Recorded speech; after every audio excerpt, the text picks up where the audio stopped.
Bonjour, Nindawe Namaganog, my relatives and colleagues. This is Ty Defoe, and I'm here in my apartment in Lenape Kohing in New York City. And I'm sitting with flowers next to me. I'm safe during this pandemic, wearing my favorite t shirt, a wampum necklace, and some socks today. I have long dark hair tied up in a bun with a yellow elastic band.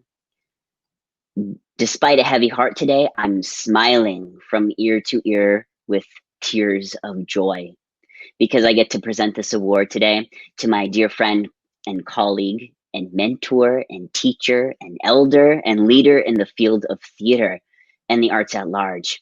A person who defies all boundaries and binaries that American theater has placed on theater makers.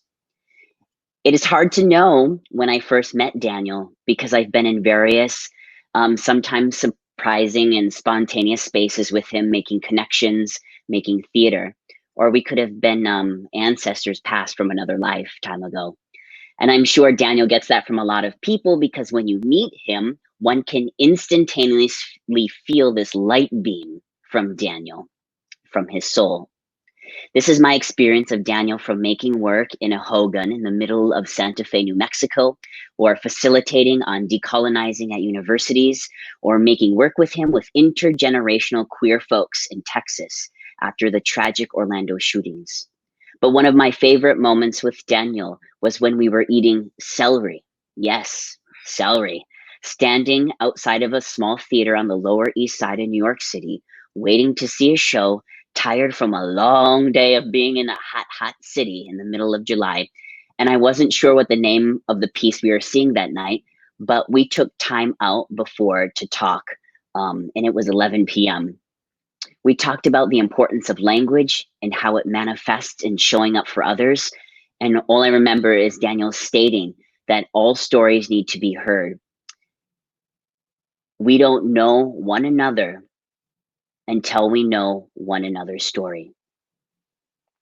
And I wasn't sure if this was a rally to go to the show that started at 11 or if this was a larger life lesson. And obviously, it was a larger life lesson because I believe Daniel meant that theater is everywhere. The narrative in the streets, in the mountains, in the water, and in each other. This is Daniel. These are only some of the generous gifts that I have time to name, and so much more that you can encounter when you spend time with Daniel. When I was asked to present to Daniel today, I could not think of anyone right now who is more deserving to be recognized for this award, given the atrocities around the globe, and especially here in Turtle Island. Dr. Daniel Banks is someone who brings radical hope to the world with him and to every room he works in, whether it's bringing friends together, ensemble members, or those who have just entered the conversation about theater making, healing, or liberation. This is how he does it, all the way from grassroots institutions to larger theaters.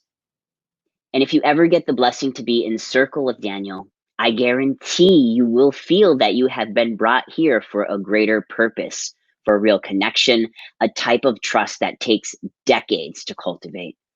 For Daniel, this is just who he is. And he has a really great fashion sensibility and always smells really good. I can tell you about Daniel's incredible and extensive resume and all of his directorial accomplishments or pieces he's made over the decades, but I wouldn't be doing Daniel's philosophy justice because of who Daniel is. He is just theater. Daniel's description goes beyond language, beyond boundaries, beyond checked boxes and binaries and processes. He does it all and all at the same time and takes care of artists and people around him. This type of healing is liberation. Daniel is the very definition of embodied artistic rigor, of values and motion, all along continually to grow and learn. And he's the most humble person you'll ever meet. He's not just at the top alone, but brings everyone with him because of his moral compass. Daniel is co-founder with his husband, Adam McKinney, of DNA Works, an arts and service organization committed to dialogue and healing through the arts, based in Fort Worth, Texas, and currently working on Secret Share, which brings together intergenerational majority Q BIPOC men to explore intimacy and resiliency that intimacy can bring. For Daniel, this life work started 38 plus years ago when he was in high school, when he read the book. It was the thing that gave him hope at that time when he carried this book with him. It was the way Daniel is continually to honor his ancestors and whose lives were taken away too soon. Daniel is my hope for the future, an example of who we theaters, art institutions, and leaders need to be looking towards to experience what he does and how he does it. He defies borders and labels with his concise, steadfast presence and magic in any room, barn, theater. If you get a moment to speak with Daniel, consider yourself blessed in the presence of a true visionary in the field of theater. The Alan Schneider's Award is presented and designed to identify and assist exceptionally talented mid-career freelance directors whose achievements have been demonstrated through work in specific U.S. regions or territories, but who may not be known more widely or recognized nationally. But Daniel defies this definition, defies the borders of this award and the walls of a boxed-in theater, all while working from within them for the majority of his career. It is with humbleness, gratitude, and honor I introduce you all to the winner of the Alan Schneider Award of 2020, to Dr. Daniel Banks.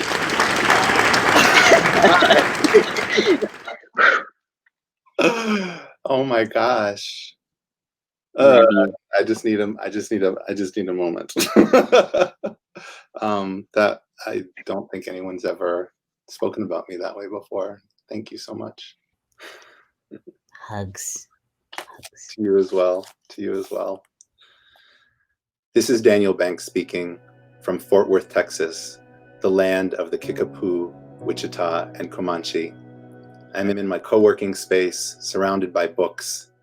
I have a shaved head, a salt and pepper goatee, and the fluorescent lightings above shining on my forehead. I am humbled and deeply moved to receive the Alan Schneider Director Award. Thank you also, Ty, to you and Kate Freer for nominating me. I am here today because of the support of so many people. Emily Mann, the most generous of mentors, and Kathleen Culebro, Artistic Director of Amphibian Stage Productions here in Fort Worth, both of whom wrote letters of recommendation. Also the award panelists, the DNA Works Ensemble, and my other teachers and mentors, Monica Pagneux, Kwame Kweyarma, Rosemary Harris, Una Chowdhury, Roberta Levitow, Ngugi wa Thiong'o, and Marvin Sims. To the other finalists, it is an honor to be in your company. My profound appreciation goes to Theater Communication Groups, which has been one of the most significant relationships in my professional theater life. I remember reading about Tadashi Suzuki in American Theater in 1986 and feeling a sense of relief and excitement because the magazine showed me that the theater community I craved was really out there. Thank you especially to Amelia Cachapero and Teresa Eyring for your years of patience, guidance, and kindness. And my family, my husband and creative partner, Adam McKinney, my sister, parents, and grand and great parents. My mother grew up in the Washington, D.C. area and regaled me during my childhood with her stories of attending the Arena Theater. It was my mother who introduced me to theater, and her appreciation of the art form was shaped watching Alan Schneider's productions. In these and many other ways, being here today is coming full circle. I am recording this statement on Monday, June 1st. The past week has once again demonstrated the consequences of our country's failure to eliminate racism and racial violence, and the world is responding in protest. It is quite possible that by the time you hear these words, their meaning will have completely changed. But this exercise feels strangely familiar, speaking into the future, because it is almost everything we do as theater people.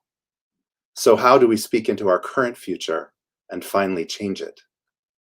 I take as my personal and artistic mantra the title of poet Sonia Sanchez's play, But how do it free us?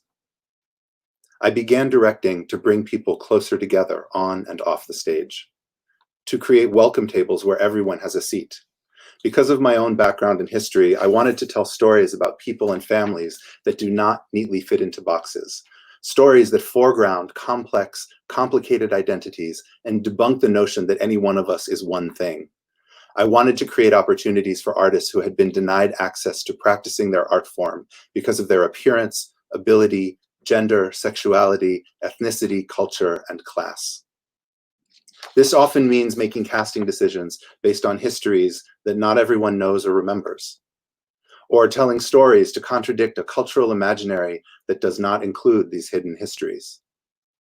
It also means devising work so we can create our own worlds, give shape and contour to our own roles and identities. I hold community story circles as part of performances to balance artist and audience voices and create spaces for community members to learn more about one another. A project that grew out of such story circles is DNA Works organizing a coalition of community organizations to prevent the demolition of the former Ku Klux Klan meeting hall built here in Fort Worth in 1924. We are working to transform it into an international center and museum for art and community healing. This will provide a peaceful gathering place for a divided city, transforming a monument to hate and violence into a symbol of healing and restorative justice. The project's leadership comes from the groups that were terrorized by the KKK here in the 1920s, and the project returns resources to their communities. So on this day, during these times when everyone's life in the theater has shifted radically and the future is uncertain for so many people, I am considering the intersection of our theater work moving forward and our ability to create lasting change in society. I often hear in community story circles that people avoid the topic of racism because it feels too big, as if nothing can be done. What we as a field need is a concrete model for change, an implementable action plan. Imagine what would be possible if together, every US theater institution of every size and affiliation committed to anti-racism on and off their stages. It is not so far-fetched.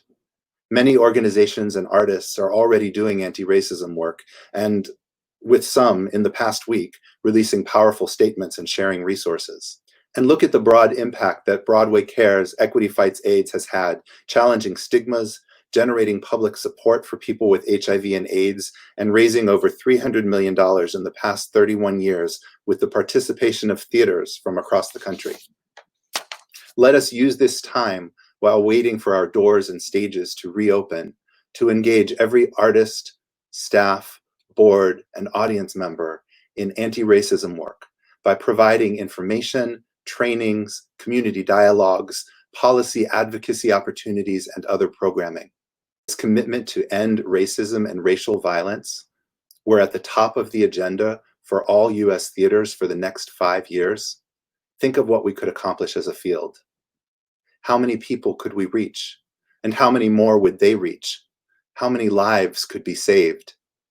Theater has done this throughout history, impacting human rights movements and legislation in the US and abroad. This is doable. Politicians across the country are making pledges to root out racism. The mayor of Fort Worth recently revealed, striking a new tone, that she is also, quote, committed to continuing the work within herself, examining her own heart. Like these politicians, I believe we can no longer avoid the reality that if we are not, each of us, taking this on as our own personal responsibility, we will not fulfill the potential and necessity for our art form in this time. I urge us as a field to commit to creating art and spreading knowledge to eliminate racism. Alan Schneider is best known for projects that asked existential questions, as well as plays that questioned US values and mores. Thank you for this opportunity to follow in his footsteps and ask such questions of the field and the community that I love.